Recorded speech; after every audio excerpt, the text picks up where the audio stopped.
The objective of this interaction is, therefore, to outline the critical role that the Public Service Commission can play in driving a collaborative reengineering of the human capital based on our mandate, long history, and shared responsibility for human resource management and transformation. The Public Service Commission is a constitutional commission established under Article 233 of the Constitution of Kenya. The mandate of the Constitution of the Commission, which is provided for in Article 234 of the Constitution, includes the establishment and abolition of public offices, human resource management and development, promotion and evaluation of public service values, and ensuring the efficiency and effectiveness of public service delivery. In addition, the Commission monitors and evaluates administrative, organizational, and personnel practices across the public service and hears and determines appeals from county governments. Through its oversight role, the Commission provides a skilled and motivated workforce, thereby positioning the public service to meet the country's evolving development needs. In discharging the mandate, the Commission is guided by the values and principles in Article 10 and Article 232 of the Constitution, the Public Service Act 2017, the Public Service Values and Principles Act 2015, and other relevant legislations. The Commission is therefore a critical pillar in the transformation of Kenya's public service, courtesy of a mandate that renders it as the critical body responsible for guiding and overseeing the quality of public service work, both at the national and the county levels. The focus of this side event is about reengineering human capital for efficient and effective service delivery. Reengineering human capital in the public service is not just about training, as many would assume. It is a fundamental rethinking and redesign of the processes, structures, and systems that manage and develop the public's workforce across all levels of government. The key components of reengineering are: 1, talent acquisition and retention; 2, performance management and evaluation; 3, professional development and capacity building; 4, strategic workforce planning; and finally, professionalism and accountability. The 2010 Constitution introduced a dual system of government comprising a national government and 47 county governments, each with unique needs and service delivery priorities, yet complementing of each other. The Commission has been a key actor, not just in the national government, but equally in the devolved space. And we can speak with authority based on our experiences with both levels of government. For today, we will paint a picture of the situation obtaining in the counties and how the Commission proposes to collaborate with county leadership to re-engineer the human capital as the quintessential resource for efficient and effective service delivery to the citizens. Admittedly, tremendous growth and progress has been witnessed in all the counties, thanks to the devolution of resources and decision-making to the grassroots levels. However, challenges have manifested in human capital gaps, taking the form of, number 1, disparity in skills sets and qualifications across counties. There is also the challenge in intergovernmental secondment and transfer of staff. We have varied approaches to performance management. We have politicization of appointments. We have abuse of affirmative action, amongst others. The Commission has a unique opportunity and role to play to resolve these challenges and has in this regard been a unifying force, ensuring a cohesive, standardized approach while respecting the autonomy of county governments.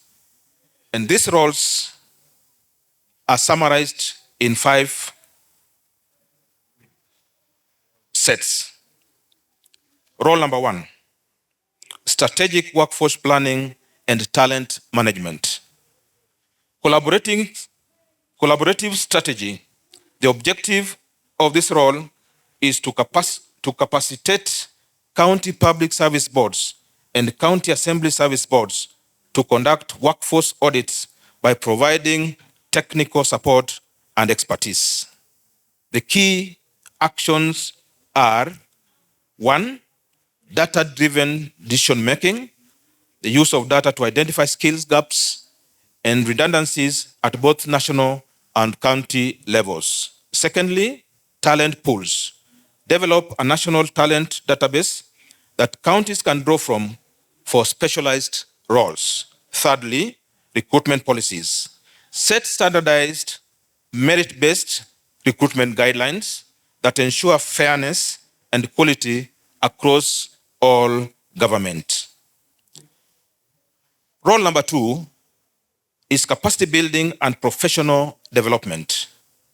The objective is to bridge the skills gap and foster a culture of continuous learning with the following key actions to be undertaken. Number 1, have joint training programs. This need to design and implement a shared training curriculum for public servants, focusing on governance, ethics, and specialized technical skills relevant to the devolved functions. Secondly, is leadership development. Establish a leadership academy for senior public servants from both national and county governments to promote shared and best practices. And thirdly, have a mentorship program that facilitates intergovernmental mentorship programs where experienced national civil servants can guide their county counterparts. Public Service Commission role number 3 is performance management and accountability. The objective of this role is to create a transparent and a result-oriented culture through the following key actions. Have a standardized framework. Develop a uniform performance management and evaluation system that can be adopted by all levels of government with localized key performance indicators. Secondly, technology integration.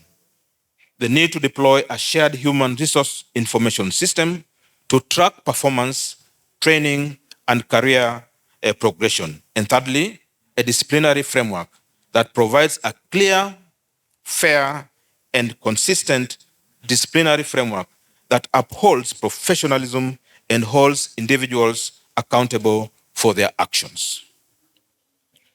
The Public Service Commission role number 4 is that of fostering collaboration and intergovernmental relations. The objective of this role is for the Commission to set as a bridge between the national and county governments, and the key actions that will track this role include joint forums, establish a regular forum for the Public Service Commission, the county public service boards, and the county assembly service boards to meet, share best practices, and resolve disputes. The other initiative will be to have staff mobility, develop policies to facilitate the seamless secondment and transfer of staff between the national and county governments, ensuring a smooth transition of expertise. And finally, mediation and arbitration, where the Public Service Commission can serve as an impartial that arise between the two levels of government. The public service role number 5, developing affirmative action regulatory framework. Ladies and gentlemen, Section 65 of the County Government Act, Cap 265, requires county public service boards in selecting candidates for appointment to consider, amongst others, the standards, values, and principles set out in Article 10, 27.4, 56C, and 232.1 of the Constitution, and the need to ensure that at least 30% of the vacant posts at entry level are filled by candidates who are not from the same dominant ethnic community in the county. However, the reality is very different, as many counties are in breach of this constitutional requirement. Section 48 of the Public Service Commission Act, Cap 185, requires the Commission to make regulations to give effect to the requirements of the Constitution regarding inclusiveness in terms of gender, Kenya's diverse communities, persons with disabilities, and the youth. Pursuant to this, the Commission has developed draft affirmative action regulations which are currently undergoing public participation. I encourage all of us in the devolution sector to check our website, study these regulations keenly, and share your feedback with us. The expected outcomes. Ladies and gentlemen, we are confident that the envisaged deepening of collaboration between the Commission and the county governments to re-engineer the human capital through the above role plays will lead to improved quality and efficiency in delivery of public services, increased public trust in the government, and greater accountability. The collaboration will ensure that a professional, skilled, and motivated workforce, clear career paths and opportunities for growth, and a culture of meritocracy and integrity becomes the signature definition of the public service. For devolved governments, the collaboration will enable access to a wider pool of talent and expertise, standardized and reliable human resource systems, and enhanced capacity to meet local service delivery demands. As I conclude, I wish to reiterate that the Public Service Commission is not just a regulator. It is a strategic partner in the success of devolved governance. The Commission, working with the county public service boards and county assembly service boards, is ready and willing to lead the envisaged transformation to unlock the full potential of both national and county governments, because it is the right thing to do for the success of devolution for our country. Thank you, and God bless you so much. The address has looked at the critical role of the Public Service Commission in HR management.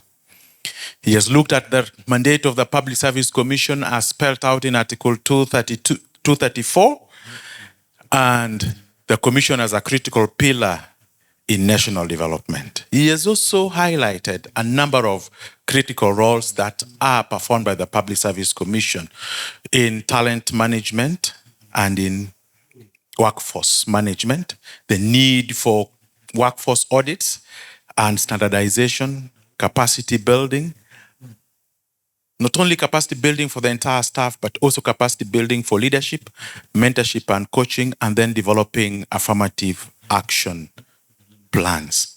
But above all, he's mentioned that the Commission is not just a regulator, but a partner in the management of HR for national development.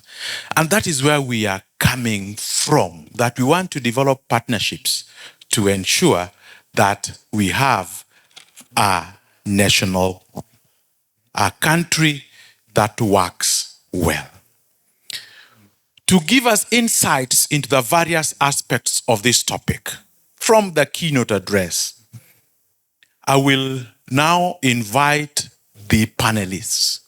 The public service commissioners are competitively appointed, and they are therefore extremely experienced practitioners who bring to the commission a huge range of knowledge and expertise, and their contributions to the matters of public service management is crucial.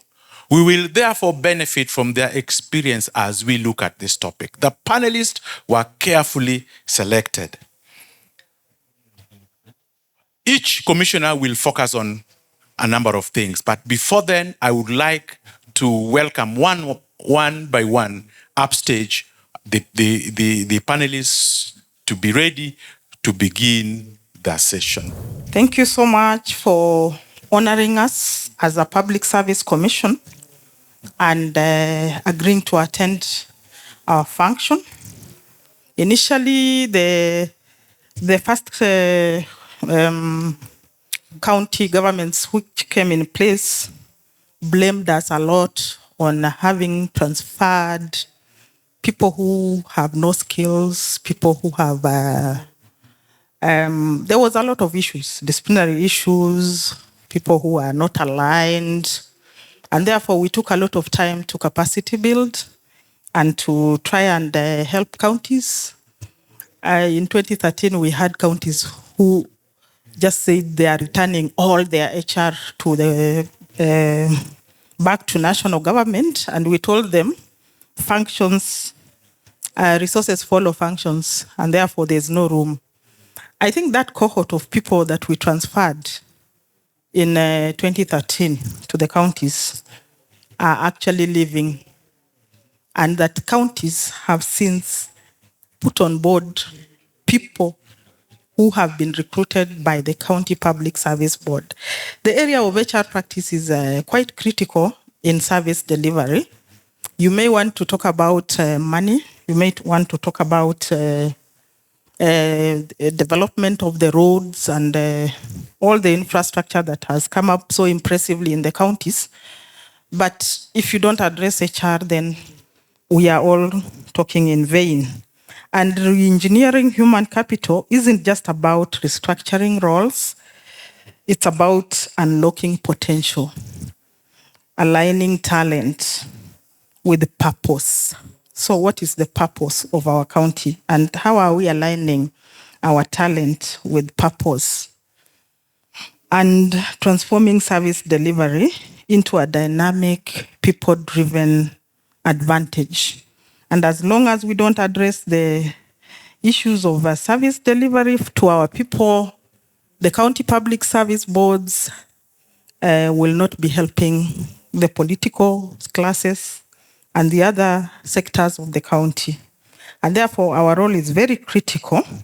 And some of the HR challenges that have come up, apart from, and we know it a lot, there's a general feeling of disillusionment. That's what I feel a lot about people working in counties. So that apart from people who are close to the leaderships at the county level, there's a general disillusionment.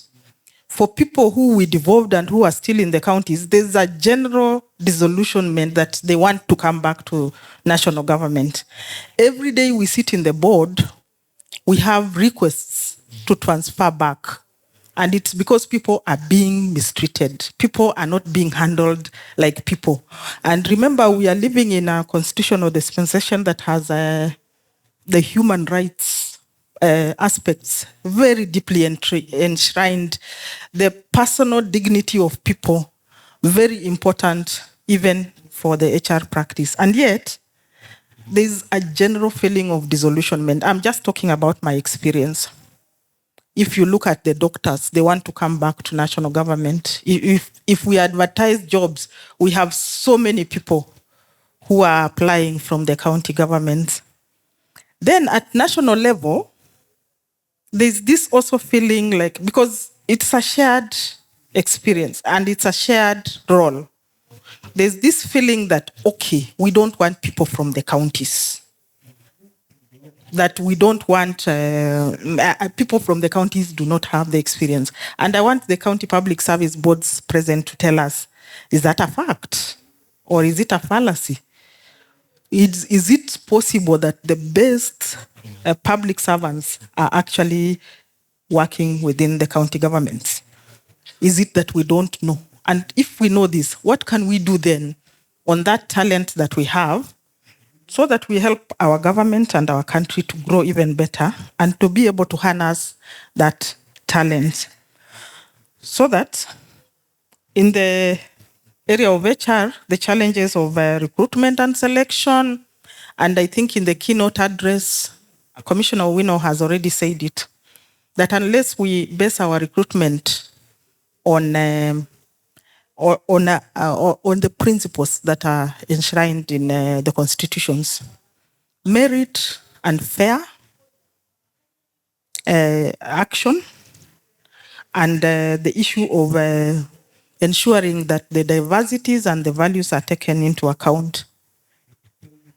We have reports and feelings, and even in the few audits that we have done, and even in the interactions we've had, we have noted that there is a faulty process and an inefficient model of recruitment within the counties. Even Auditor General's report highlight irregular recruitment in several counties, resulting in budget overruns.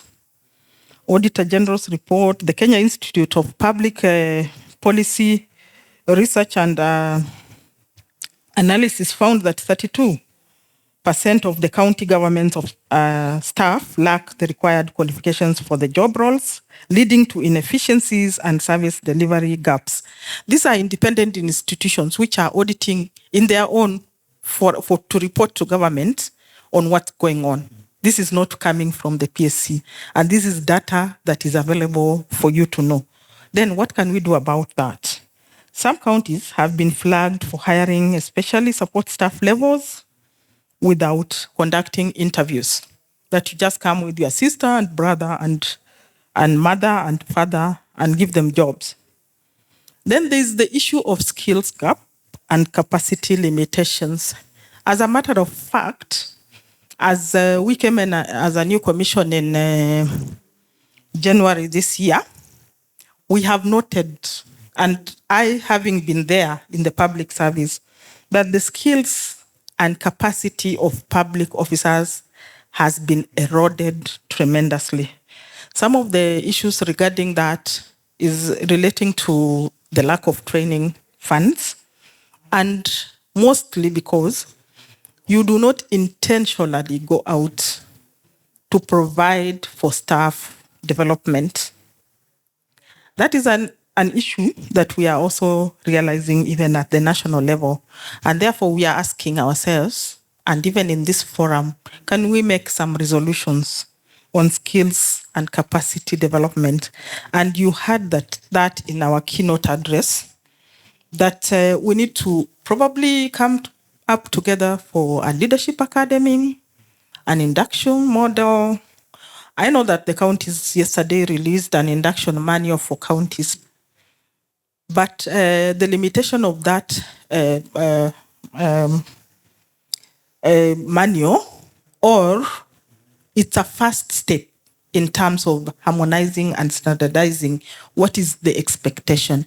But does it serve the specific sectors as may be required? For example, when a new county public service board comes into effect, what is the induction program like? And what roles can we share between us and you in terms of making it better and making it possible for people from diverse backgrounds to come together to work? You will note that even the commissioners here come from diverse backgrounds, but in terms of delivery, then you have to understand the HR practices. Are we taken through the legal instruments that are there, the policies that are there? And so that capacity gap starts at the very top level, and then it's cascading down to the lower levels, because once you are recruiting, one of the things you were looking for was not the skills. It was about who you want to bring into place because of a flawed recruitment process. Then we have payroll management and wage bill issues. Effective payroll management is essential, not only for the county's financial stability and compliance with the laws on statutory employee deductions and remittances, but also in creating employee satisfaction and loyalty. While most counties run their payroll on the IPPD system that is run through the State Department for Public Service on delegation by the Commission, some have been found to pay their staff through the use of manual systems, which becomes easier to manipulate. Other malpractices relate to payroll mismanagement, including sharing bank details and retention of retired staff. So that we had yesterday in one of the breakout sessions about ghost workers. We had issues relating to non-remittance of statutory deductions, even including SHA, for example. If you deduct and don't remit, what happens to that person when they get sick or to their family? So it's our responsibility as county public service boards and HR practitioners generally to ensure that this is done. But if your payroll is overrun by too many people beyond the established, then there's a challenge there. And therefore, together with the county assemblies, we propose, and it is provided for in the County Government Act, that each county shall have an establishment that is approved by the County Public Service Assembly, by the County Assembly, and adhere to that. And we as a commission would like to help you to rationalize. But we will not come to you if you don't request us. But it could be a resolution of this forum that there are certain things that we want again to come up and work together on. And therefore, it shall be the mandate of the commission to work with your leaderships to do that. In terms of the disciplinary process, and this is going to be talked about by another commissioner here, we at the commission here and determine appeals, and we have determined so many appeals. The number, I don't have the number, but I think a commissioner here will get to know about it. But as long as the initial disciplinary process is poor or wrong, or as long as the adherence to the administrative fair administrative action has not been undertaken, the due processes, we will return people to you. And some of the counties have refused to onboard people who the commission has decided that this process was flawed or this person has a case. And I think you'll also be told about what the courts have, the judiciary has determined, that unless a case comes to the commission, then they shall not hear it in court. And sometimes they are actually taking the commission appeal decision and adopting it, basically. So it is very important that we understand each other on that process. On industrial relations and industrial disputes, this is very well guided for under the employment laws in Kenya. However, we have a challenge of managing that, especially in the health sector. We have a challenge. And what then are we supposed to do? For how long will we have perennial strikes? Yesterday in the news, there was Machakos County. And people are not getting services in the hospitals because everybody is on... we have also provided uniform norms and standards. Let me not take too long. I would like for you to tell me if I'm taking too long. The issue of the HR instruments, and this includes your establishment, your HR policies, your discipline manuals, your training manuals, any instrument that you use to manage the workforce, including the labor relation issues. There is need to continuously look at the HR instruments that you have and if they adequately align with the best practices. And you have been told that you can adopt our manuals, even our regulations, which are very dynamic and have are very current in terms of the practice of HR, can be adopted by the boards, or you can take and review your manuals based on those regulations to provide for a standardized and normal way of working, because then you will not have the issues of court cases and a lot of litigation coming up, and even you being forced to pay up people who are not working or people who have not been delivering services.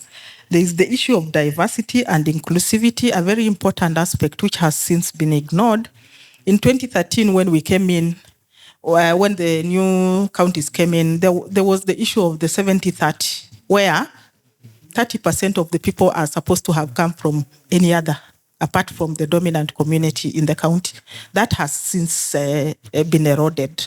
And you will find even the composition of the County Public Service Board is composed of people from just within the county. I don't know. I don't know. Are we now ethnicizing the public service? And that is not the way it's supposed to be. So the issues of diversity and inclusivity are very critical. At the national level, we have 9 commissioners, including our chair, and all of them come from 9 different communities. Other notable changes are staff stagnation and lack of career progression. We have at the commission issued a little bit of instruments to guide how staff are supposed to be progressed, especially in the health sector. And some counties are adopting, others are not adopting, and that's why we have a lot of litigation. And I would like to urge that those norms and standards are well thought out. The commission shall not release a document that is not well thought out.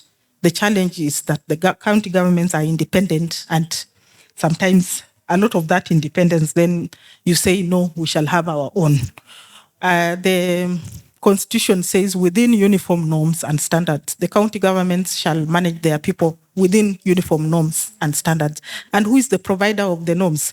Us at the Commission are expected to provide norms on human resource management. And therefore, we expect that what we have probably developed and thought through in terms of guiding instruments should actually work for you. And if there are any areas of divergence, then we can work together to help. So we are just saying that those are some of the issues that relate to HR practice in the county government, delays in establishing the service boards. I know some counties don't have the county public service boards, and you people are actually supposed to provide for no lacuna. How come at the national level there's never a lacuna in appointment of constitutional bodies? How come at the counties? And it's your advisory as a county public service board to the county assembly to provide leadership that can you do advisories. I don't know if you do any advisories as boards. You need to do advisories to allow the county political class to put in place processes even before the exit of certain boards. And because that process of a recruitment process that requires public participation takes at least 3 months to conclude. The issue of transfer of service to national government, kindly. I don't know why, and I started with that. How come people are disillusioned? How come everybody wants to come to national government? It's because they have stagnated. It's because they are not being treated well, and they are human. So thank you so much. We'll be available for any interventions that you may want us to make. Thank you. Thank you very much, Commissioner Joanne. She enjoyed the benefits of her firstborn when the parents have not laid down the very clear ground rule. Every other panelist, please, you have 7 minutes. Then we shall give you another opportunity to wrap up your thoughts. So 7 minutes. Now I want to cue in Chairperson of the County Public Service Board's caucus, Madam Farida Abdallah. I want to take this opportunity to thank the Public Service Commission for this invite. I also wish to thank the Council of Governors as well to give me this opportunity to serve as the chair. As well, I want to thank my governor, His Excellency Abdul Swamad, to also give me this opportunity to be here. And my colleagues all over the 47 counties, thank you for being here. County governments in Kenya continue to face a persistent disconnect between the established HR policies and the actual implementation.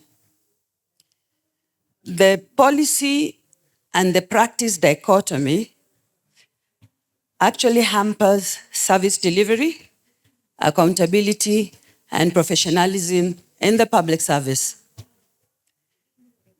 From the perspective of the county public service boards, institutions mandated to manage human resource in the counties, this gap is normally fueled by sometimes lack of capacity in the boards and also application or misinterpretation of the national standards, among others. Public Service Board were established under Section 57 of the County Governments Act 2012. Among the tasks, it is to establish and abolish offices in the public service, appoint persons to hold or act in this position in the public service. Number 3, to promote ethical and national standards, among others. With all these mandates, the practice policy gap still persists in the counties. I just want to highlight some of the issues that are creating this gap. One of the issues, which I think even Madam Joanne has mentioned and even the keynote speaker, is inconsistent implementation of the National Human Resource Framework. You'll see that there are variation in interpretation of the Public Service Commission guidelines. As Public Service Board, we borrow from the Public Service Commission guidelines, but you'll find that in each of the 47 county Public Service Board, each one of us interprets those guidelines differently.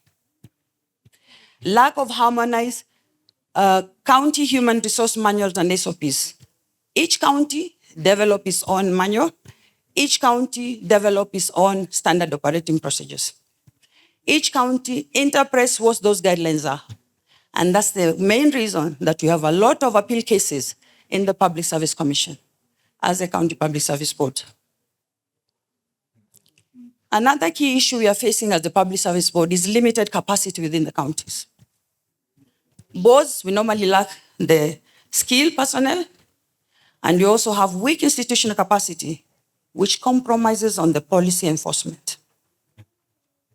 One of the reasons we do not have the capacity is because of the limited budget we have as the counties. Another one is weak performance management system. Performance appraisals are not linked to rewards or sanctions. Performance appraisals in the counties are normally made as a formality. They are not merited in most of them. It's like somebody waits for a year when you give a letter, and then you wait for your promotion. Are they merit-based? No. The other one is lack of accountability and ethical enforcement. Disciplinary measures across the counties are inconsistently applied. Each one assumes this is the way disciplinary process should take. And then they take long because of a lot of interferences, be it from other political areas or even from the unions. You'll find that disciplinary case takes over a year or even 2 years because maybe this one belongs to this particular person.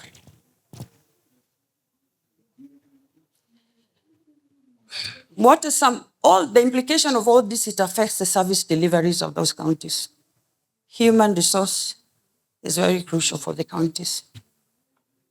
Some of the recommendations to avert those or to mitigate, we need to strengthen the autonomy and legal backing of county public service boards. As much as we are the managers of the human resource and the advisory of the human resource for the county governments, we do not enjoy that autonomy. We need to enact laws that will insulate the county public service from political interference. We also need to provide legal clarity on roles and responsibilities. Sometimes there's a clash between the secretaries, the county secretaries, and the Public Service Board and the Public Service Administration. The county secretaries, they think they're the head of public service, so they're also the head of Public Service Board. So there's always that friction. So there's a need for us to provide the legal and clarity on those roles. We need to invest, I want to emphasize, on capacity building. Continuous training for board members and HR officers. HR officers, board members need to be trained regularly on a lot of issues on governance, human resource, anti-corruption, ethics, and all that. Our role as well is advisory to the county government, so we need to have continuous. And then with the year of AI and digital, it is important that we are taken through all this. We also need to standardize HR policies and across counties. We need to align our county policies with the Public Service Commission guidelines and also with the Salary Remuneration Commission guidelines. We have to develop a centralized HRMI system that will inform all the 47 counties.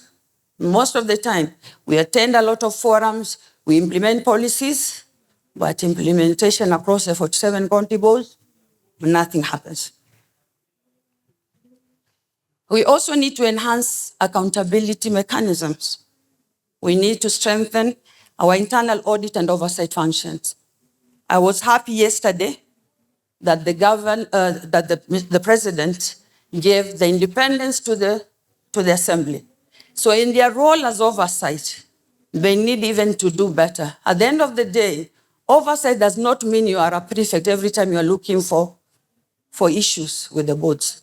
Oversight also means you work with the County Public Service Board to ensure that there are best practices out there, to ensure that even you, as an oversight body, you are part and parcel of the development, and whatever processes affecting that county or the boards, you are also party to it. You should not ask always as a prefect, and every time, whenever you summon the boards, it is always bad news.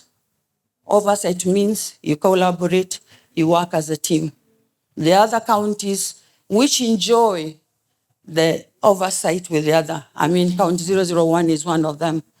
We work together with the assembly, we work together as well with the executive.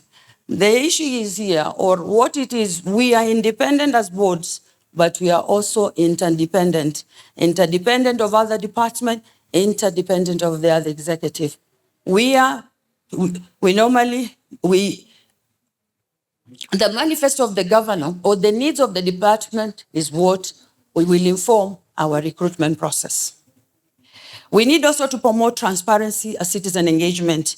We need to publicize appointments, vacancies, and we need to do a lot of HR audits. Establish feedback and whistleblower mechanism. I hear a lot of, every time when I attend a lot of this program, that the Auditor General, these are the issues they raise. But some of these issues, when you come to the county, I can tell you that even the public service boards are not even aware of those issues because they handle at a different level. So my suggestion or my recommendation is, even when these issues which are raised by the Auditor General or any other auditor, which cut across all the 47 counties, they need to be populated and we look for a solution, or we develop also a policy that will inform what action we take next. Because they give the report, we respond, then they come back after a year, nothing happens. For devolution to deliver on its promise, it is important that the county governments must close the gap between human resource policies and the practice. Empowering County Public Service Board with the autonomy, tools and capacity to enforce professional, ethical, and merit-based human resource management is very critical to achieving accountable and effective county governments. To conclude, maybe I just wanted to give a brief on the framework. Sorry if you can give me 2 more minutes, it's okay. Basically, I just wanted to give the dichotomy of what is the reality against what is the established. I give you an example on decentralization versus standardization. What's the policy? The National Human Resource Frameworks from the Public Service Commission are expected to guide the county practices. So what's the practice? County develops their own manuals, sometimes leading to inconsistent standards and lacks enforcement or duplication. So you'll find it's the same thing that the PSC has. Instead of the county public service to duplicate, to just replicate what they have, we go ahead and do our own, and it's actually duplication, waste a lot of time and money. So what is the County Public Service Board perspective on that? We struggle to align local needs with national policies while ensuring uniformity across departments. Then there's capacity building versus the skill gaps. So what's the policy? HR policies emphasize continuous training, capacity building, and performance management. What's the practice? Implementation is weak due to budget constraints. Most of the time, the boards are not given priority in terms of budget, in terms of capacity building. The boards have to look for partners. And most of these partners, sometimes they're stretched. Because what happened, the county secretary manages the budgets of the partners. So ideally, the last in the bottom part is the County Public Service Board. So the County Public Service Board perspective is limited resources and unclear mandates result in undertrained staff, reducing service delivery efficiency. Number 4, the performance management versus weak appraisal systems. So what's the policy? The counties are expected to implement performance management system. That's the policy, which includes appraisals and contract-based. So what's the practice? Appraisals are often treated as formalities. There are no linkages on the rewards, sanctions, or even penalties. You are doing it because that's what the policy wants, and you move on. But what is our perspective? We often lack enforcement mechanism and face resistance from senior staff. Some staff do not want even to be appraised. The last one is the recruitment policy versus practice. Recruitment is supposed to be competitive, fair, and open. So in the practice, some positions are just filled. So what's our perspective? The tensions arise between compliance and accommodating the dynamics in the counties. Lastly, discipline and ethics versus leniency. What's the policy? There are clear codes of conduct exist with disciplinary procedures outlined. The disciplinary process is very clear in the manuals. But what's the practice? Disciplinary actions are delayed or avoided due to fear of litigation, union pressure, and pressure from other factions. What's the County Public Service Board perspective? Our mandate to enforce discipline is often compromised by lack of legal support or institutional weaknesses. In conclusion, the policy practice dichotomy in county human resource management reflects a systemic challenge that undermines the effectiveness of devolved governance. From the county public service perspective, the ideal of a professional, transparent, and performance-driven workforce often clashes with the realities of interferences, limited capacity, and organizational inertia. So, what I wanted to urge my fellow chairs and all that, sometimes, as much as we're independent, we're also interdependent. We have to find a formula on how to work with the executive. We have to find a formula on how to work with the assembly. At the end of the day, we are implementing the manifesto of the governor. We cannot wake up one day as a chair and hire 1,000 doctors. We cannot wake up as a chair one day and hire 1,000 support staff. It has to align. And alignment means we offer advisory to the county. That's one of our roles. So we need to work closely with the executive. We need to work closely with all the other stakeholders, including those oversight bodies, because every day is a learning process. You might find that all due process is followed, but there's one part you have missed. But we also need to share best practices. We also need to benchmark with other countries. And what we need to do, it is harmonize our HR policies for all the 47 counties instead of each one of us. And it's not like we have to create everything new. We have to borrow from the guidelines of the public service. We have to borrow the guidelines from the SRC. And from there, we'll be good to go. But we have to start with us. The challenge is here with us, and it has to start here. And that's why all those issues, including the autonomy and all that, will be things in the past. The same way as what the president did yesterday for the county assembly. I see it happening in us if we sort out these low-hanging fruits. Thank you so much for the time. And sorry for taking a lot of time. Thank you. Thank you very much. Those are the challenges, but I think it's because of what she wanted to express. She thought that we needed to have a share of that.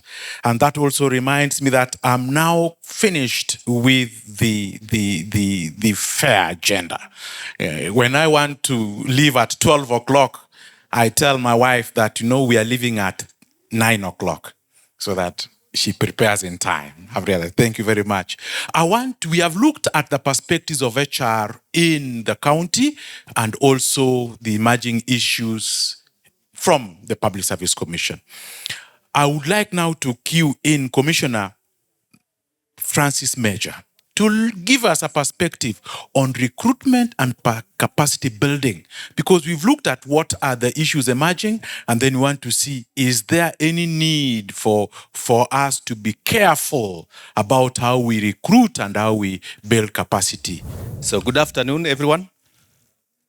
Thank you for this opportunity to engage with you as we try to seek solutions that are a challenge to us at both levels of government.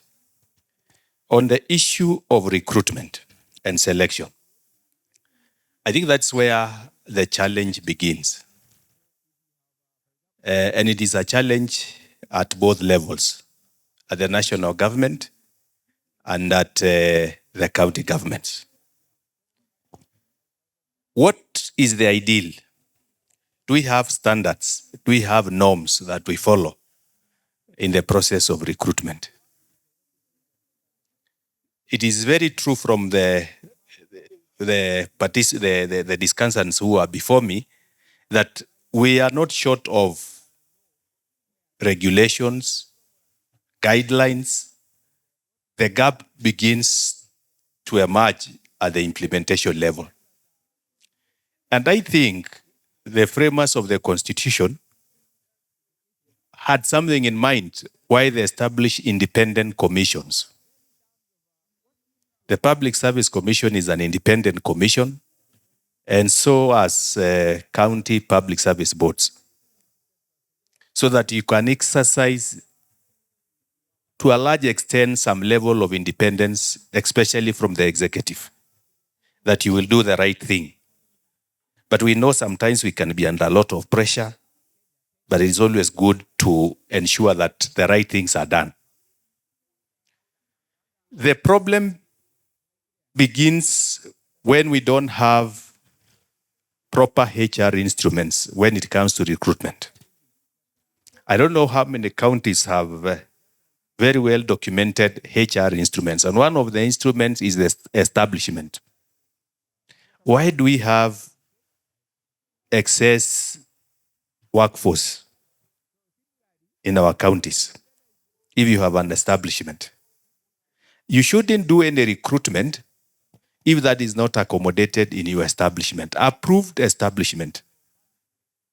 And you must really stand firm from the executive, because we know the executive is largely very political, especially at the county level.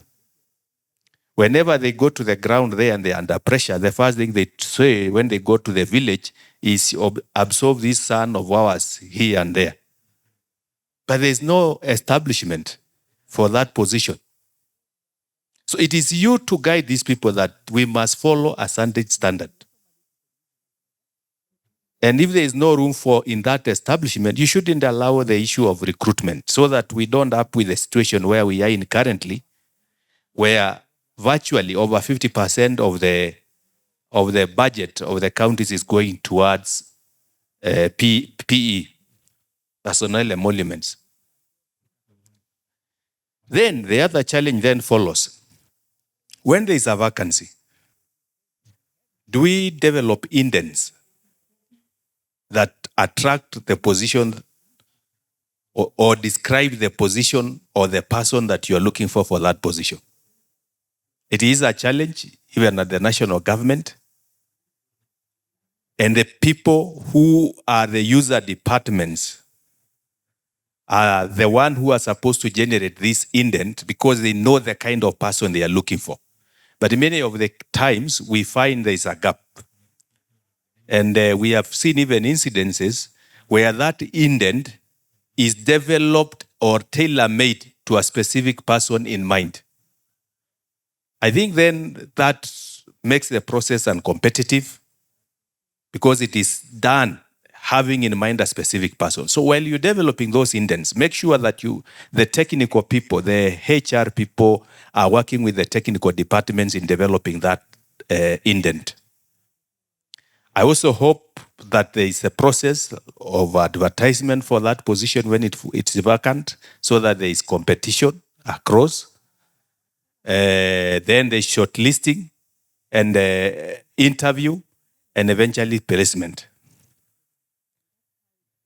Even at the Public Service Commission, we don't have an up-to-date system that guides us in that process and make it more efficient. But we are working very hard to come up with proper systems because sometimes the numbers are overwhelming. You find a position that you want 2 people, you are having 10,000 applicants. So where do we begin shortlisting? So I think we are working very hard to try and develop the right technologies so that we are up to date with what is happening. But one of the steps that we've done recently as a new commission is to actually try to cap the number of people who are applying in our platforms. When we came in, the system was very open. You find you're advertising for the position of Director General, and you find people even at entry level applying and submitting an application for Director General. Obviously, they don't meet the requirements. So we have capped that, and the system has been calibrated so that those only who meet a minimum requirement can submit, and our system accepts the application. Another challenge that I want to discuss shortly is the issue of fake documentation, fake certificates, especially at the entry level. This is a challenge that we must all work together to resolve. But what are we doing as a Public Service Commission? We have actually started engagement with Kenya National Examination Council as a first step.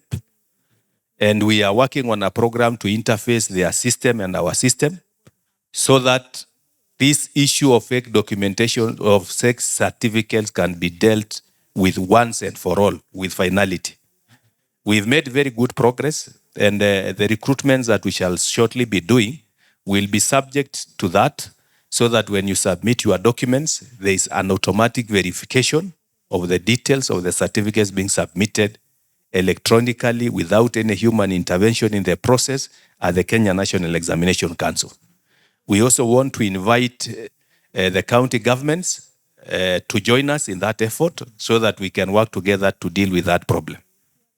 As soon as we do that and it's working, the next step is go to the universities, and discussions have already begun with the Commission for University Education so that they can collect all the data from all the universities into a centralized position.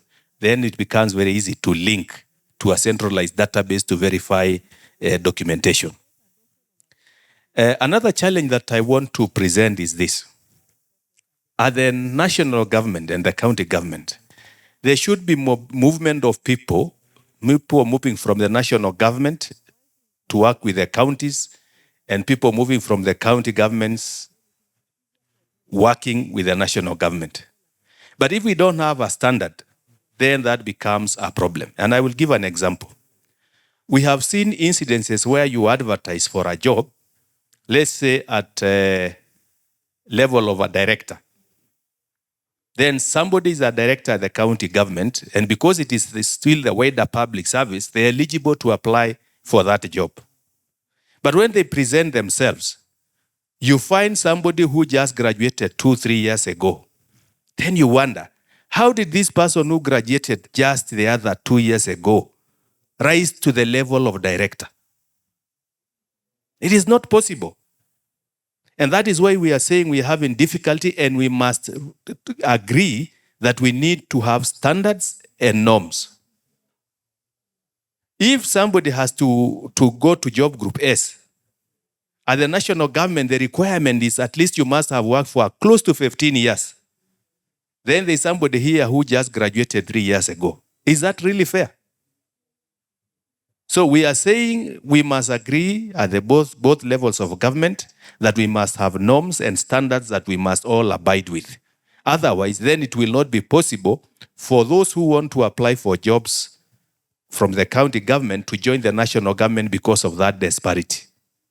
So it's something that we must work together so that they establish norms across board. Then that makes it possible to move across both levels of government. The other big problem I know with the county governments, and it's still a challenge at the national government, although maybe not at the level of the counties, is what Commissioner Joanne had mentioned of issues of inclusivity, equality, and I think that is very rampant in the counties. It's a requirement of the constitution that at least 30% come from not the local community. But I don't know whether there is a single county that is in compliance with that requirement. Is there? I doubt. He's saying there are some, which is a good example, and that is something maybe. Which county is this? Kwale County.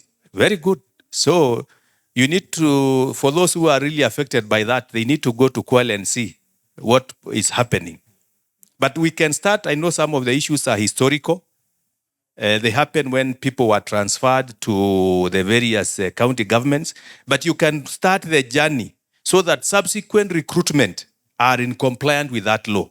And as a public service, we virtually already are in the process of having an inclusivity framework where formulas, we are in the process of developing a formula to address some of these challenges that have been there. We don't want to say it is going to be fixed in one day, but at least let's keep progress improving as we move along. And the committees, the public service board committees have a critical role because it is you who recruits. And therefore, we must really be alive to the constitutional requirements, and we need to do everything possible to ensure that we align in that area. I think in the interest of time, I want to leave it at that. I hope there will be another opportunity if there are questions and answers. If there is anything that you want us to clarify, we can always do that. And thank you very much for your attention. Thank you very much. If you get in the right person, even if you have a good performance management system, you will not make it. Therefore, that's the entry point. In my culture, if the water doesn't boil, the ugali will not be cooked, not be ugali, even if you add a lot of fire. So if you bring in the wrong person at the beginning, regardless of the training and the exposure you give them, you've started on a wrong note. On a light note, I'm very happy that Kwale is complying because the director Kwale is my nephew of HR Kwale. So please get my relatives to these positions and they will assist you. Thank you very much. I'm very proud that as the HR director, he has ensured that you are complying to these things. I want to cue in the boss, the head of the public service, to tell us whether all these things we are talking about are making sense. Whether from experience, we've looked at recruitment, we've looked at the policies, and I want now to cue in Hassan Bilo Isaac.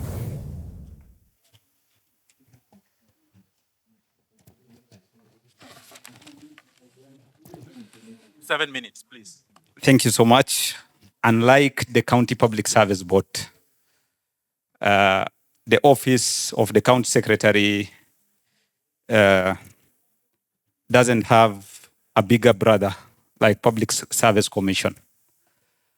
Yes, we do in one perspective because before the current implementation of the current constitution, we used to have head of public service and secretary to the cabinet, which is a replica of the duty that we undertake as the county secretaries.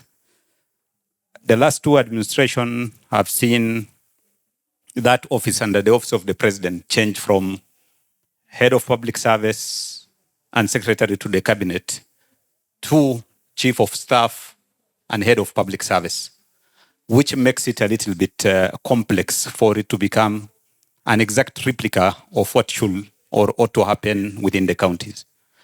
Despite that one, we rely on the practice, precedents of what has happened by previous head of public service, including Ambassador Francis Mudhaura, Joseph Kinyua, and the rest, in trying to implement because of the policy gap that are there for that offices. Section 44 of County Government Act is a little bit shallow in terms of providing or expounding that role of head of public service, because the one of secretary to the cabinet is quite clear. That said, we are in environment practicing the HR policies that are being done by national government through Public Service Commission, and also other laws and policies that has been enacted by the counties.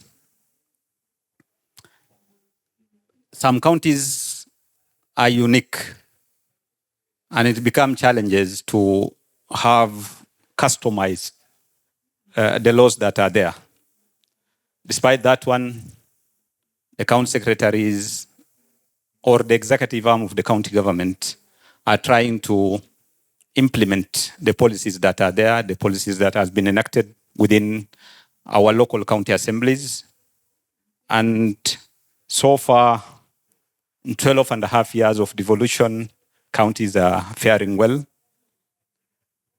despite some of the challenges that include, which is not a creation of the counties, but within the DPSM, where we have the sudden introduction of systems that has not been piloted before, just like the new one, when we had the transition from the previous one to the current one.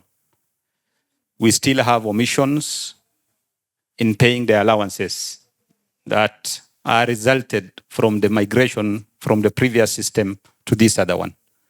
It would have been ideal if those systems are piloted with some counties first before leading to a full integration that has led to breakdown in systems. Another aspect that counties are facing challenges with is that we have Section 107 of Public Finance Management Act that talks about the fiscal responsibility principles.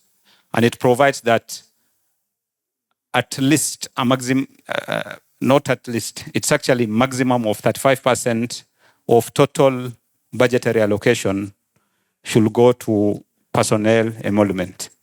And the challenge we have is that we have had close to 4 years where the own source revenue combined with the equitable share has stagnated.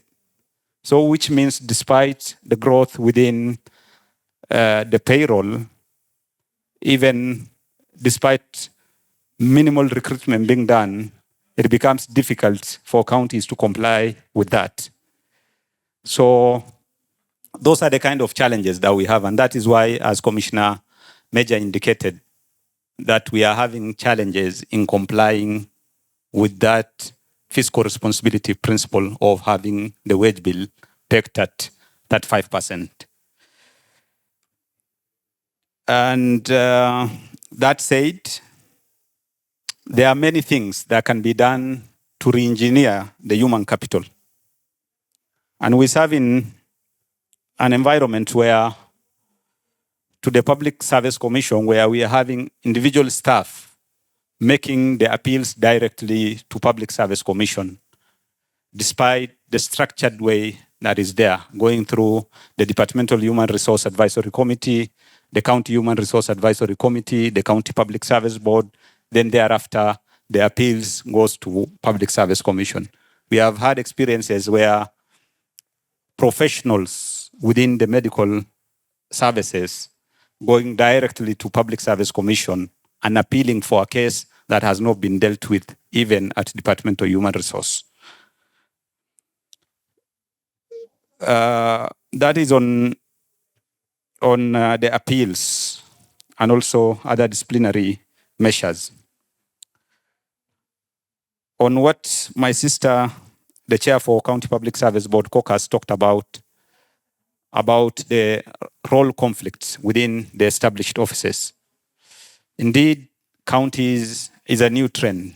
We are just about 12 and a half years into devolution. So which means new dispensation comes with its own challenges. But I can confirm to many that those challenges has been addressed. And if we remember very well, a transition authority circular that was done on 10th of March 2015, addressing the challenges about the conflict, the role conflict. That circular has properly redefined those offices that are having conflict and how it can be addressed. And they have properly redefined the roles that are there. Having said that, on the human resource reengineering, and how can we do and how can we improve? On our human resource structure and how we are dealing with is that at departmental level, a committee led by the chief of SAR, a departmental human resource committee deals with all HR issues. Then thereafter, pass it to a county human resource advisory committee chaired by the county secretary and the members being heads of the entities and the county chief of SARS, which deals with other disciplinary measures. And because most of those are delegated authority from County Public Service Board, the same is passed to County Public Service Board for the final decision making. There are issues that we need to look at.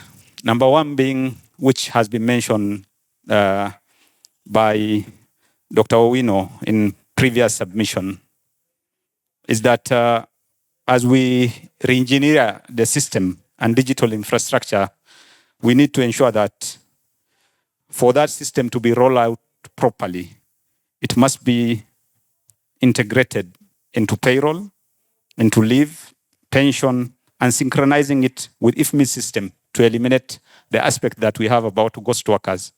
That infrastructure, if it is built in a way it can accommodate all those, then it will help us in dealing with the aspect of ghost workers.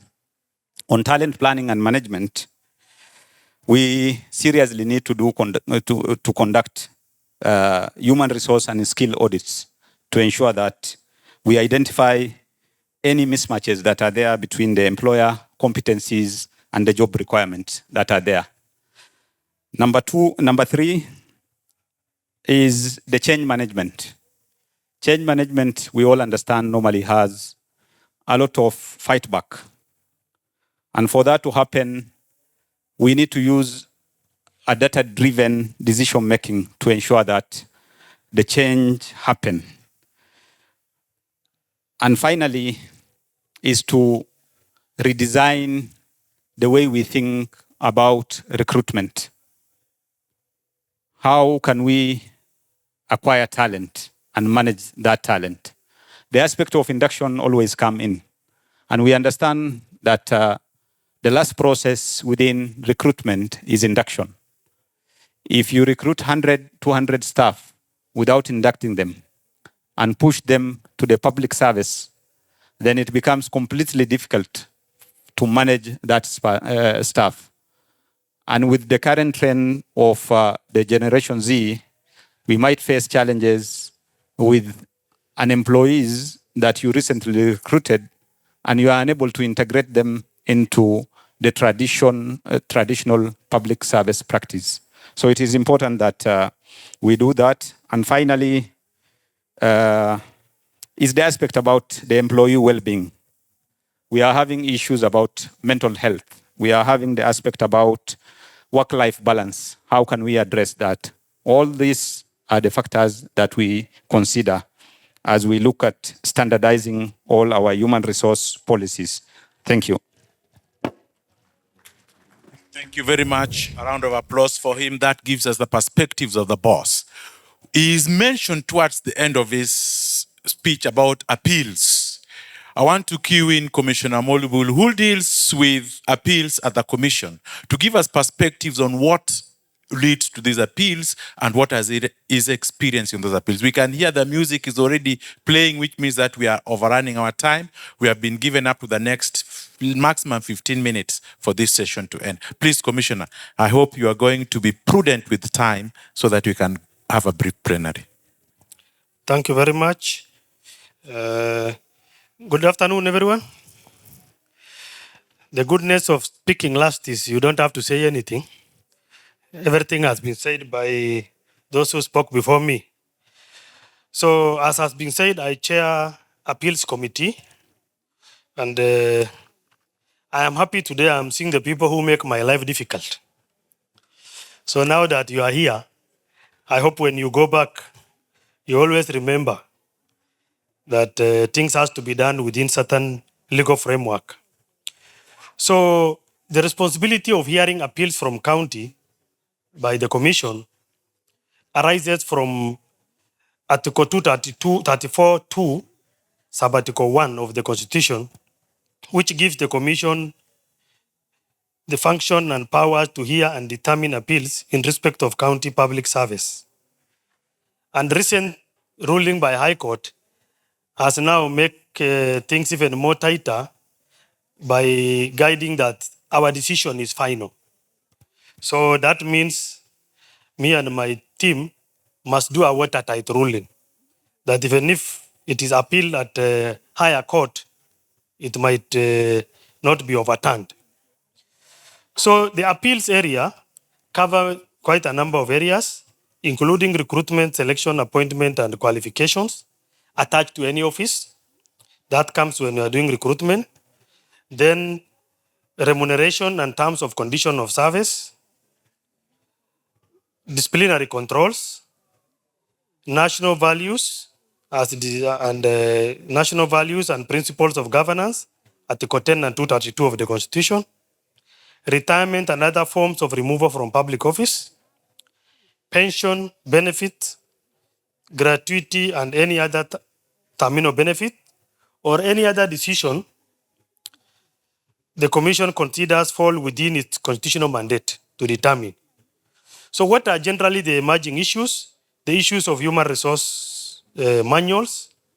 A good number of counties don't have an elaborate human resource manual. Some directly rely on PSC's manual of 2016 and the disciplinary manual of 2022 without domesticating it or passing any resolution at the County Public Service Board that they are adopting it as their manual. They just apply it as and when it suits, which a very well-informed employees are now challenging. The other issues of organization structure, secondment, leave of absence, which I will not go into details because it has been mentioned by my colleagues earlier, transfer of service. Now, I want to concentrate on areas of disciplinary control because most of our appeals are around there. Some issues encountered by the Commission in the process of hearing appeals are failure by County Public Service Board to consider appeals filed by officers on time, leading to officers filing appeal to the Commission before concluding the internal process. So it is important that when an appeal is launched, County Public Service Board has a framework within which that must be heard and determined. Otherwise, officers feel they are ignored and they will come to the public service. And often we refer them back and give the county public service board a timeline, which is not necessary if you do it at your level. Insufficient notice before hearing, that is less than 7 days, which is against the Employment Act. We have seen situations where people are given notice today to appear for disciplinary hearing tomorrow and fired the following day. Surely that is a rule of jungle. We can't apply it on a human being. And you know, when we establish such trend, even you as a member of the senior management, you will find yourself in that situation one day. So, and they might refer to the trend that you have established. Then another critical one is amending charges during the hearing and changing what was in the show cause letter. In the process of hearing, you discover mtu anatusumbua, wacha tukumbuke ile alifanya the other time, unamuongezea. That is totally unallowed. It's not allowed. You can't change the charge sheet when the trial is on. So you must stick to that. When dealing with officers on contract, the issues of delaying hearing of disciplinary case until contract end as a reason in the things in our hearing. If you think you can just delay this recruitment, disciplinary process until the contract expires, that will not be fair. But also, the officer's right that was violated during the active period of his contract will still be a matter for determination by the commission. So just delaying it will not be a solution. Officers with forged certificate, due process is not followed when officers are accused of using forged certificate. Instances where counties either file their responses out of time or do not file the response at all, despite having been served with appeals. It is good to note that when commissions sit and make determination, we want to consider both sides of the case. We don't want to just go by what the complainant raised.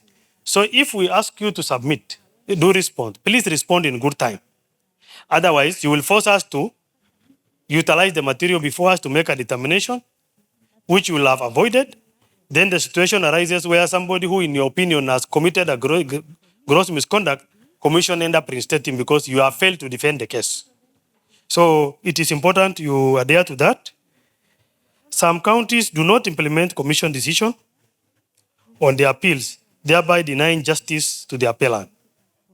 If you have any challenge with implementing the decision, the best thing is make an appeal, but you don't sit on it. Because if you sit on it, then the power that Constitution gives us will be effort in futility if it is not complied with. There are cases where counties create public entities like state corporation equivalent, and those entities, like for example, water and sewerage companies, that's an example, and many others. When such bodies are created, they fall within the purview of County Public Service Board, meaning you have to establish and approve their HR instrument and hear their appeals when they are aggrieved by the decision of the board.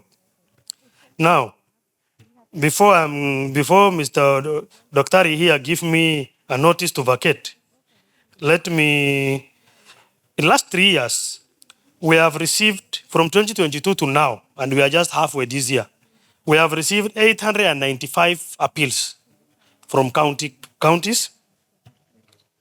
And there are some counties which are very notorious. For example, is there somebody from Nyamira here? Yuko mtu wa Nyamira hapa? Hakuna? We have received 169 appeals from Nyamira in last 3 years, 91 from Laikipia, 84 from Kakamega, 64 from Nairobi. I hope the owners are here. 37 from Mombasa. Madam, sasa wewe umepatikana leo. Uasin Gishu 36, Migori 33, Kisii 30, Nyeri 28, Vihiga 25, Kajiado 23, Bungoma 23, Kiambu 23, Tharaka Nithi 20, Machakos 18, Taita Taveta 18, Makueni 17, West Pokot 15, Kitui 14, Homa Bay, our host county, 13, Wajir 10, Kilifi 9, Kirinyaga 8, Elgeyo Marakwet, Busia and Lamu all 8, Mandera,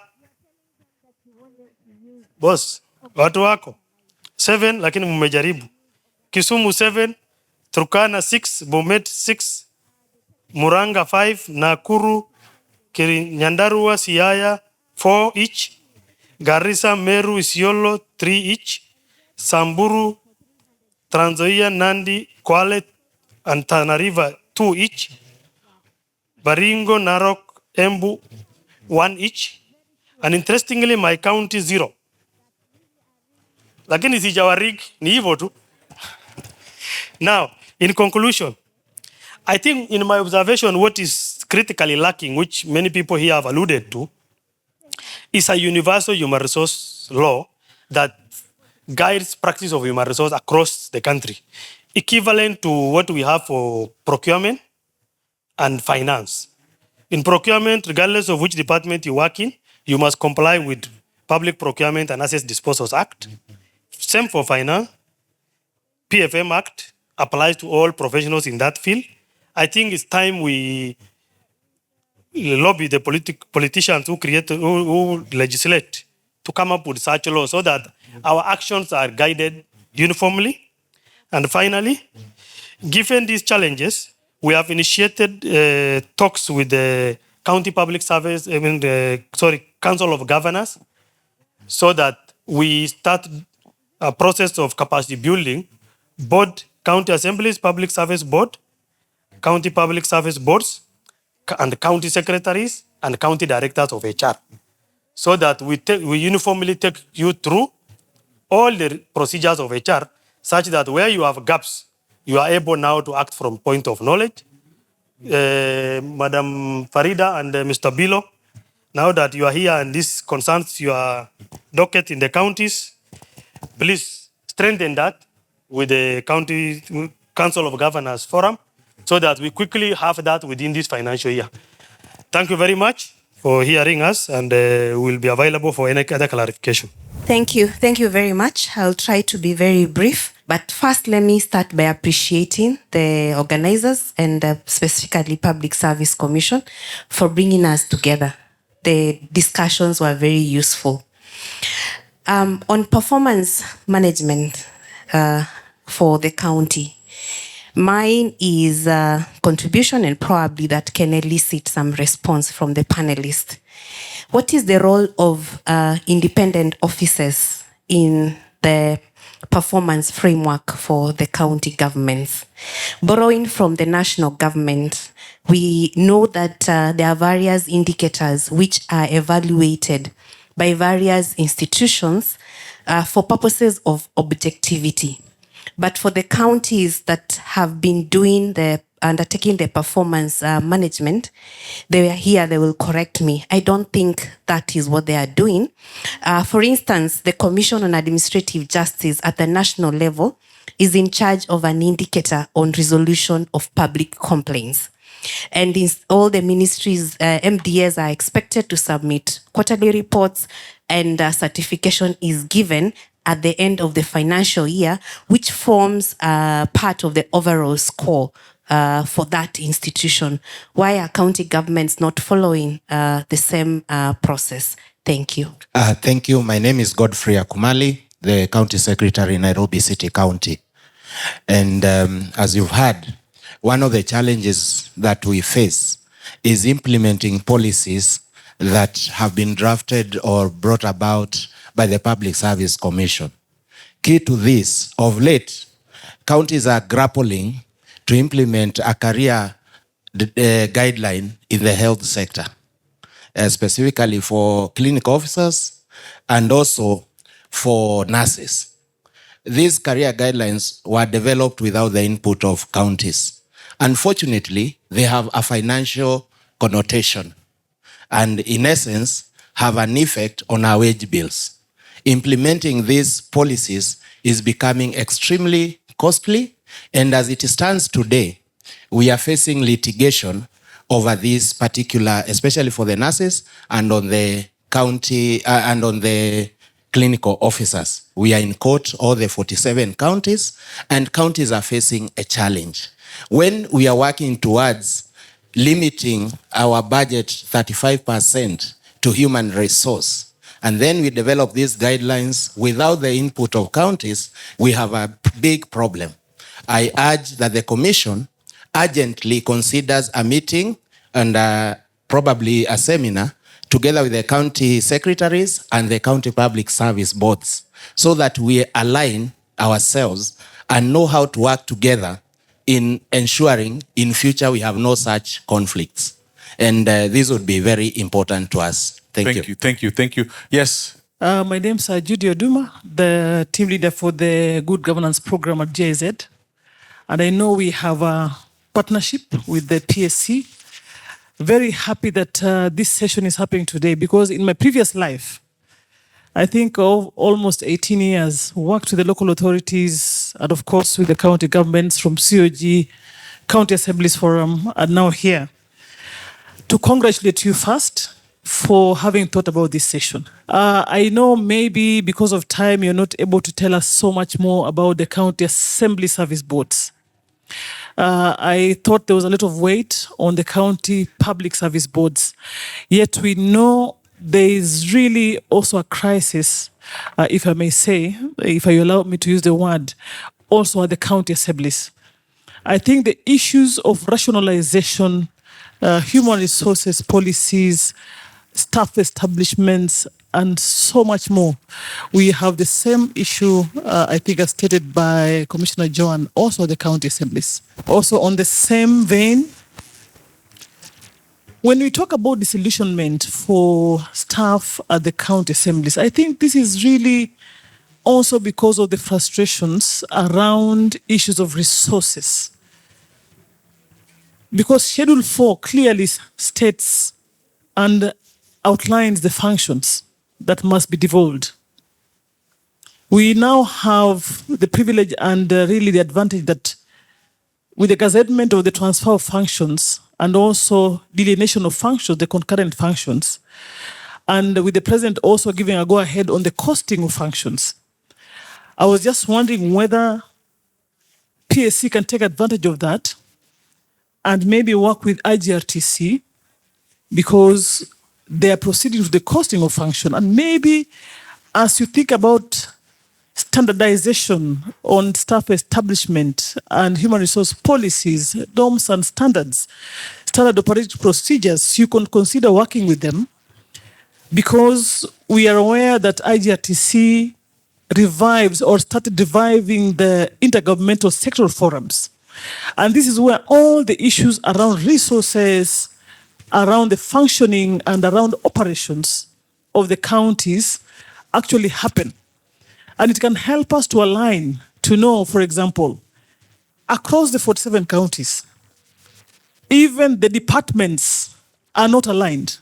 Some have 13 departments, some 15, some 11. How can we begin to see to it that we align our work maybe with what has been done by IGRTC? So with the intergovernmental sectoral forums, we can begin to see issues across the sectors, across the functions, and therefore know what is the kind of standards we need, what are the kind of staff establishments we need to have, and so on and so forth. And of course, to also align with some of the statements made that we cannot have policy all the time and legal frameworks, but not talk about enforcement. It is really a big disconnect. It's a big gap, and I'm happy that today we are speaking about that in 2027, if we have another DevCon, maybe we will begin talking about this is what we found out and this is what we have been able to do as PSC to align these particular gaps in the counties. Thank you. My name is David Tuitoek. I'm here under the courtesy of Nairobi City County. I am the voice of the voiceless from minorities and marginalized community in the Republic of Kenya. There is two questions I need to put forward with a lot of humility. I believe when something is bolden, it means it's the core. Every time you do an advertisement, you normally write minority and marginalized community are encouraged to apply. What is the framework you normally use to really test that that is normally happening? I am the first ever from Endoro's community to be employed with Nairobi County, something I don't take it for granted. I am the national chair for Minority and Marginalized Community Youth Caucus. Under the governance of His Excellency, the President, we already have a unit. We call it Minority and Marginalized Affairs Unit. So there was a framework that was missing. We have already started the process. Counties and public service are the key, are the core.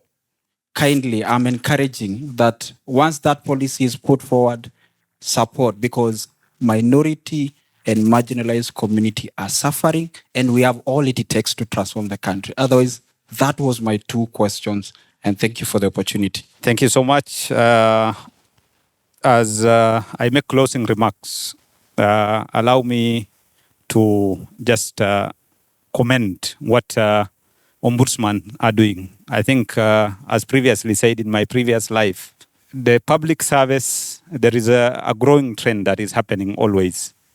And as we grow with that trend, many issues will come up.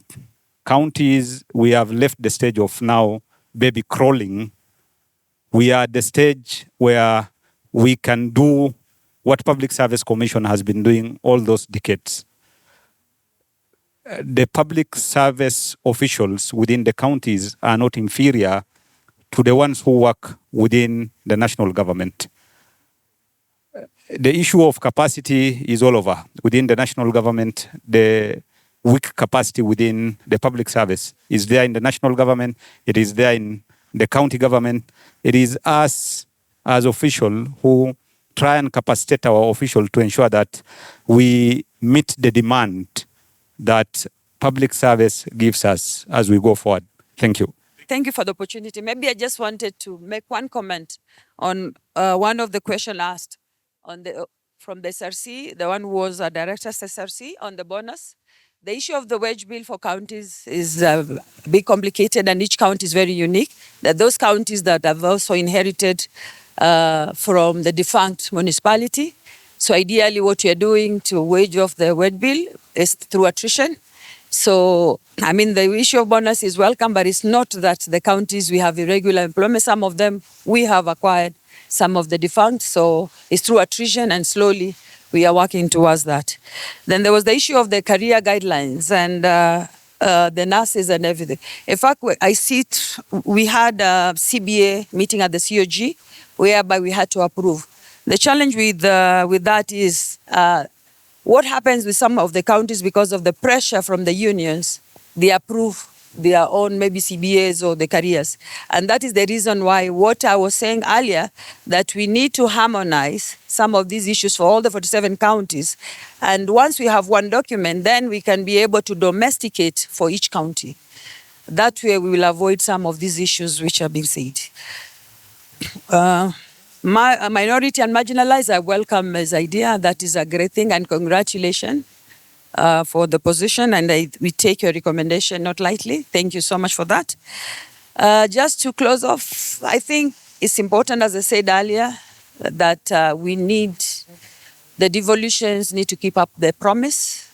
So counties, we need to close those gaps between between the practice and the policy, by empowering the service boards, the public service boards, through the autonomy and through the tools, and through also capacity building to ensure that we achieve, to ensure that we are accountable as well and we run effective county governments. Thank you so much. I believe as a commission, through the CEO's office and Dr. Bongo here, we shall issue maybe a communique on the issues raised by you people, so that we are not going to respond completely as advice, as we don't have time. And I would want to just comment on the GIZ. Yes, our intergovernmental forums have sort of failed. We have not worked very well in the past 5 years with the counties because of course, resource constraints. And I think if we work closer and harmonize our issues together in a more consistent and structured manner, then a lot of these questions would not come up. And I want to believe that the 2027 conference then will be saying that we have achieved this in the area of HR. Thank you once again. Just to close, one of the issues that have been very prominent in the discussion is the issues of resources. But how come we have, despite the meager resources, we have overemployed? I think it's high time we realize that we hire people because the essence actually of government is to offer services. It's not to hire. You only hire when there is need to do that. Please, let's have that in mind, and let's use the meager resources that we have in a more optimal manner. Let me just comment on something about the minority issues raised by the young man from Nairobi County. Yes, Commission has recently developed an affirmative action regulation. It has gone through public participation. I think it's going to the Parliamentary Committee on Delegated Legislation very soon for final enactment. But having said that, it's suffice to say that we have never had shortage of law in this country on affirmative action and equity in employment in public service and other entities. It was lack of goodwill to implement that has been the problem, which this commission is taking head on. That regulation is one. We are also doing internal policies that will ensure people from such minorities and marginalized groups are given fair share of they are given fair share, so that we don't continue blaming history forever. Because even now seated here, 5 years from now, we join the history. We will have finished our term and gone. So our successors will also blame history, which we become part of. So in our time, we shall ensure that it has moved. But since you are the chair of the minorities youth, don't just have the body and sit there. Engage the employers, including Public Service Commission and all the County Public Service Board. Come forward with your proposals so that we can implement what is implementable, such that that forum have a meaning. Thank you very much. One area that comes out as blind, both at national and county levels, is the promotion of our national values and principles of governance, provided for under Article 10 and Article 232. That mandate is given to the county government through the County Government Act. I am sure, I bet, that the public service county, county public service boards rarely look at that item that has given them the opportunity to promote our national values and principles of governance. Listening to the discussions that we have, go and look at Article 10 and look at Article 232. If we did even 5% of those two articles, we will move this country to the next level. Thank you very much, and may God bless you. So I needed to clarify something. A few years ago, it must have been about 4 to 5 years ago, the County Public Service Board caucus, together with PSC and the Kenya Law Reform Commission, drafted a bill or a legislative proposal for county public service boards that would mirror the PSC Act. So it was going to be County Public Service Boards Act. That was during, I think, the first caucus of the County Public Service Boards, and we completed that process. I don't know where it has stalled. It would be good for you as County Public Service Boards and County Assembly Service Boards to follow up on that, because it was a very good bill mirroring what PSC Act is like, and also providing for autonomy of the County Public Service Boards, because we realize that the County Public Service Boards lack complete independence, and therefore they are really directed by the executive. The other issue is that there is now Public Service Management Bill that is before Parliament, and we want to request that when it comes up for public participation, the county public service boards and county assembly service boards should support that bill. You need to look at it because it will be the PFM for human resource management. Thank you. Thank you very much, panelists. Please, here, Tom, where? Yeah, panelists, just there. Thank you very much. Looking forward to a lot of consultations and collaborations after this. May God bless you and enjoy the rest of your sessions. Thank you.